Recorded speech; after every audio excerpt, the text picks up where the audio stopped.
Good evening, everybody. I hope there's some of you who can join me tonight for my Peyton Principles or Principles of Good Health, my weekly series that I'm doing and continuing to do throughout the whole of the lockdown. Started this in January and I have no reason to stop doing this at this time. So I hope you're all well. And whilst it may be wet today, I hope you've been enjoying the fabulous weather. Today I thought I would talk to you about gluten, going gluten-free, and give you my thoughts about this because there's so many people now who choose to follow a gluten-free diet, and there's others that may take no notice of that, eating lots of gluten food, may not even be aware of where gluten is found. So I thought I'd just give you my thoughts about this tonight. So you've got a better understanding of this whole marketplace, choosing foods healthily. So give you some of my thoughts about that today. So I'm going to talk about what gluten is, where you find it, is it a problem? There's a difference. We talk about, people go around talking about allergies and intolerances. So I'm just going to explain what the difference is between those. There's also sensitivities. So I'm going to talk about those and how they come into this subject of gluten-free and whether it's a problem or not. Whether there's a reason, should we be reducing the amount of gluten that we're eating? Should we reduce it? Should we avoid it? What's my views on that?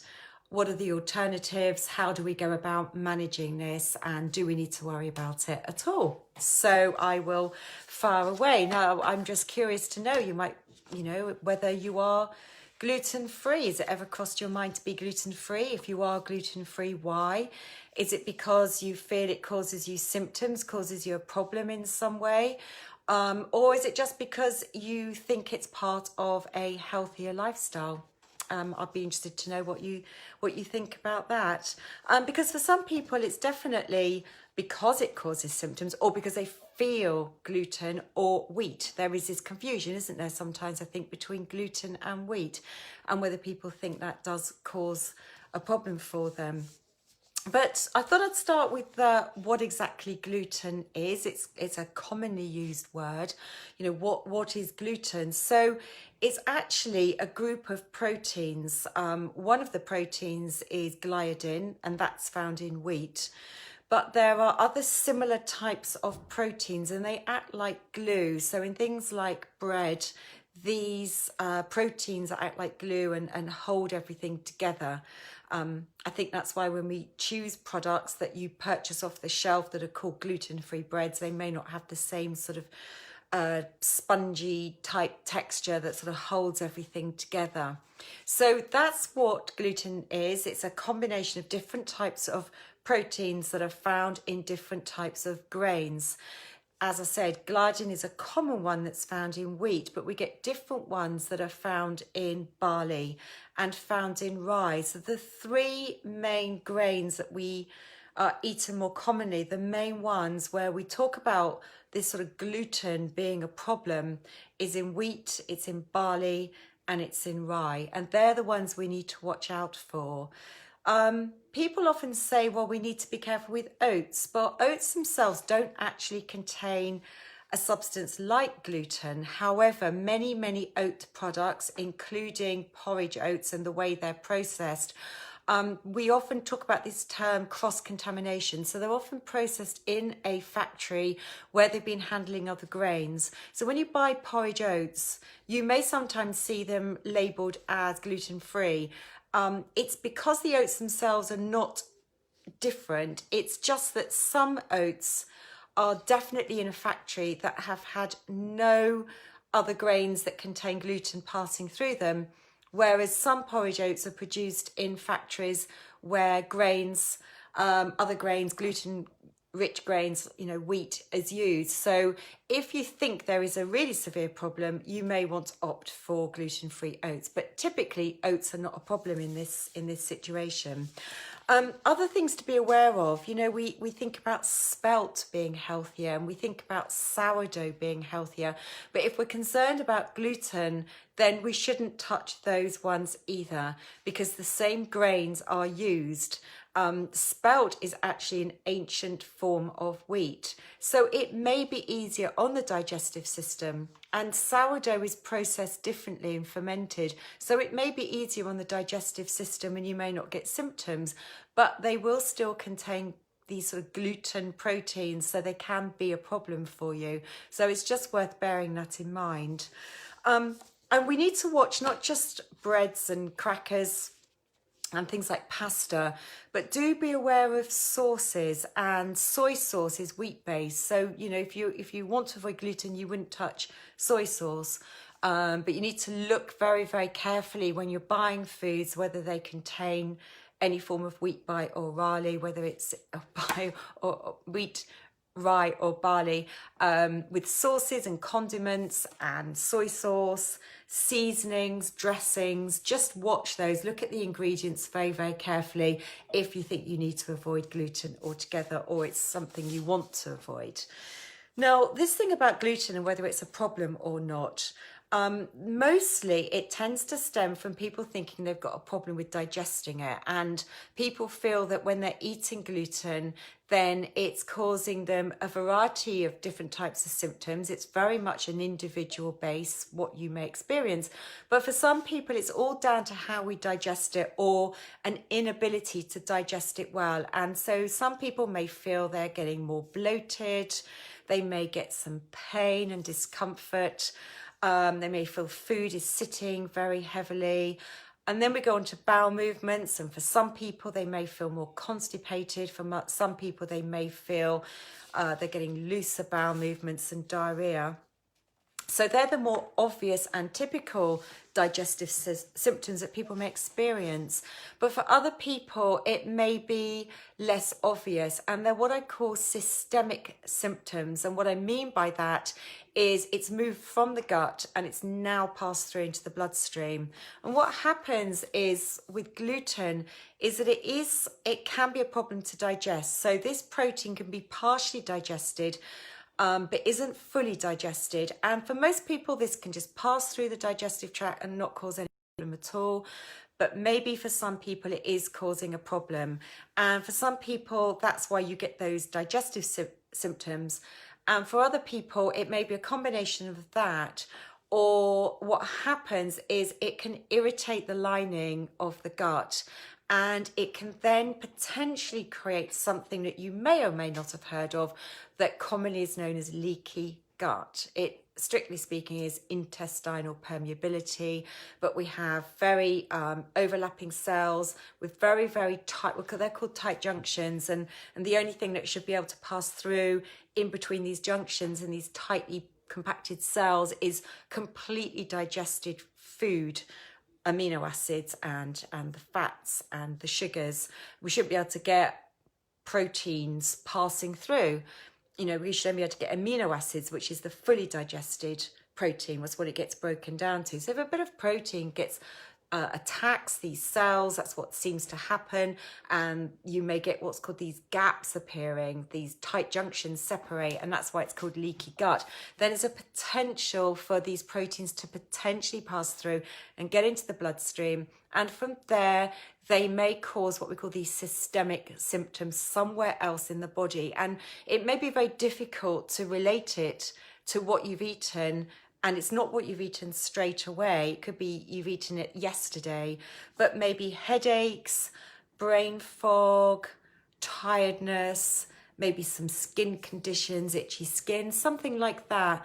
They may be related in some way to this difficulty in breaking down these gluten type proteins, but it's not apparent.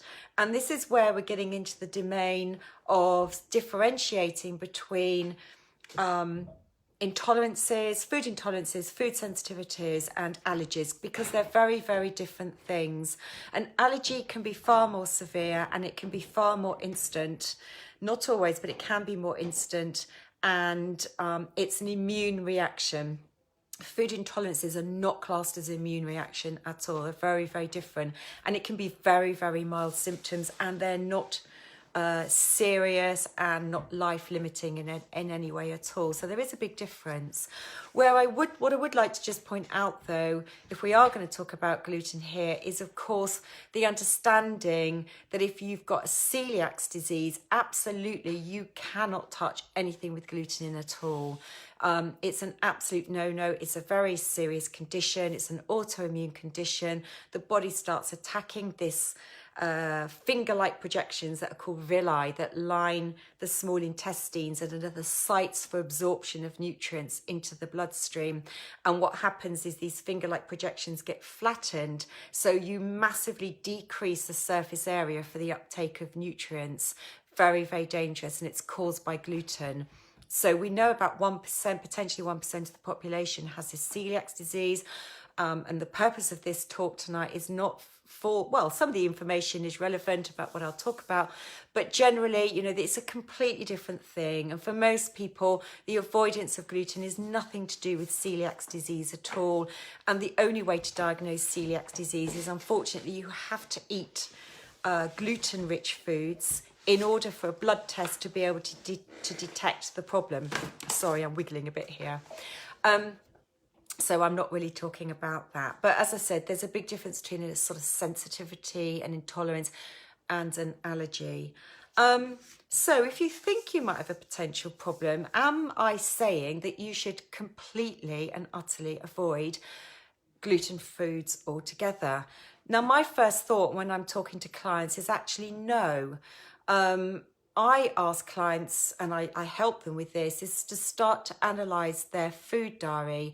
And it may be that would be the first thing I'd suggest you would do. You know, what exactly is your intake? Because I find with this that most people eat far too many gluten-rich foods. You know, I'm not saying for you, but for a typical person, it could be some sort of wheat-based cereal for breakfast. It could be toast. It might be a sandwich at lunchtime. You know, you might, as I said, you might be going onto sourdough bread and having it toasted, but do bear in mind it's still going to have some gluten. You may be having pasta for dinner. You may eat some biscuits. You may have a piece of cake. You may have these sauces. You may have these soups. You may have bought some soup. So just bear in mind that you may be, without realizing it, having some sort of gluten at every single meal. And it's about reanalyzing and assessing your intake of all these foods throughout the day and thinking to yourself, am I just completely overloading my digestive system with these gluten-rich grains? And start to look at alternatives and cutting back on the amount that you're eating. That would be my first suggestion. The second thing is very much looking at your digestive capacity. You know, do you have the ability to digest these foods well? Do you take your time? It comes back to the absolute basics of mindful eating. Are you taking your time to eat your food? Are you sitting at a table? Are you chewing your food well?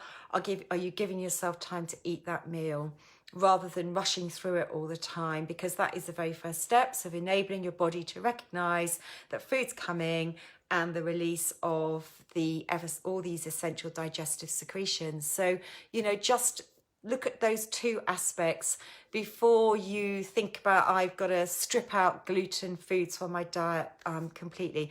Because the reality is, other than today when we can't eat out, and let's hope that doesn't go on for too much longer, but, you know, day-to-day life, you know, life is for enjoying ourselves. There is, in my mind, nothing worse than thinking you're going out, you're going round to a friend's house, you're want to have a piece of birthday cake, or you're going out for a meal and you're suddenly having to analyse the menus and we can't eat that, or that may have some breadcrumbs on it, or I don't know about that sauce, and everything just gets so complicated. And I feel that for most people, it's fine to be able to eat a little bit some of the time, but what we might want to think about is cutting back the amount we're having, because there's just too much of an overload. I'm just seeing I've got a friend of mine on here all the way from the States. Hi, Jenny. Nice to see you. Not normally got someone on from abroad. So just think about all of that. Is there an overload? Are you eating too fast? Are you thinking about how you digest your food? So my final thoughts is the alternatives. You know, I mentioned about the foods that may contain gluten. I don't think, unless you're celiacs, I don't think oats tend to be a problem. I personally don't choose and look for gluten-free oats. And I'll just buy some oats and I'll eat those from time to time. I don't go out of my way to buy gluten-free oats, and I do eat sourdough bread. But if I was looking for gluten-free alternatives and to help encourage people to diversify a little bit in what they're eating, do look at some of the alternative grains. So rice, for example, doesn't contain any gluten. Quinoa, no gluten, and is a good protein source as well for my vegetarian and vegan people community out there.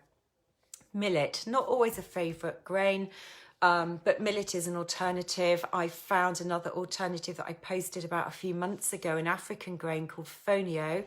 That's also a good gluten-free grain that you may want to try making maybe a porridge with or doing something else with it.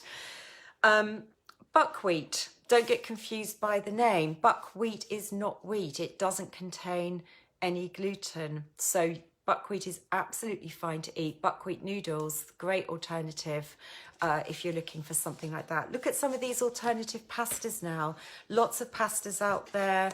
I think with lentils or chickpeas or different alternative grains that you can use that's made into a pasta.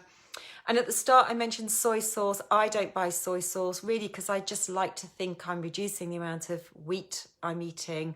So I buy tamari because that's wheat-free. So I buy wheat tamari sauce, which is a wheat-free soy sauce. So I tend to use that when I'm making stir fries.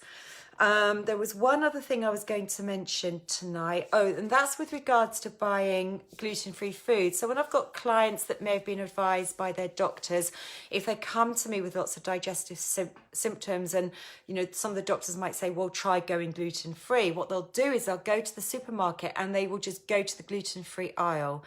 And they're picking up gluten-free foods, breads, but they're highly processed. You know, they're really not great. They tend to be lacking fibre. I think they're just so highly processed. They are not the foods I encourage my clients to eat. I encourage them to choose these alternative products and grains and use those when they're trying to put meals together. So they're my thoughts for today about gluten. That's my thoughts about gluten. Is it a problem? I don't think it's a massive problem in itself. I think it's an overload that tends to come across. You know, the foundations of what I tend to talk about is everything in moderation. So I don't think for most people gluten is any different. I just think today it's eaten in too many foods, and the modern processing methods tend to be a problem for many people, and a lot of gluten is put in to create this sort of processed bread that we buy that's really, really spongy, isn't it, and light. It's the way there's too much gluten in it that can cause a problem. I do often now putting together menus for people. I do 7-day meal plans for people if you're interested in that. I put it out on my newsletter last week. If anyone's interested in my newsletter, then do email me, caroline@peytonprinciples.com. So do email me if you're not on my mailing list, and if you're interested in my 7-day meal plans that I've been offering out to people. I can give you some more information about that. So I hope you found that useful today. Thank you for listening. I will share this. Please share it with any of your friends, colleagues, your own communities if you think this has been interesting and you think others will find this beneficial too. And I'll be back next Tuesday on another topic. If there's any topics you're interested in, do let me know. Thank you for watching. Hope you have a good week. Hopefully I'll see you next week. Thanks very much. Bye.